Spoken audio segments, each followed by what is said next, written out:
Это было в мае, на рассвете. Нарастал у стен Рейхстага бой. Девочку немецкую заметил наш солдат на пыльной мостовой. У столба, дрожа, она стояла. В голубых глазах застыл испуг, и куски свистящего металла смерть и муки сеяли вокруг.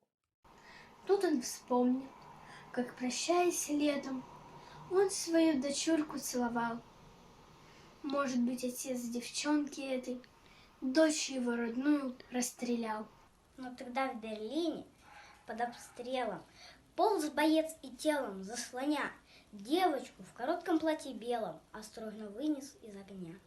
И, погладив ласково ладонью, он ее на землю опустил. Говорят, что утром маршал Конев Сталину об этом доложил. Скольким детям возродили детство, подарили радость и весну. Рядовые армии советской, люди, победившие войну. В Берлине праздничную дату был воздвигнут, чтоб стоять века, памятник советскому солдату с девочкой, спасенной на руках. Он стоит, как символ нашей славы, как маяк, свечащийся во мгле. Это он, солдат моей державы, охраняет мир на всей земле.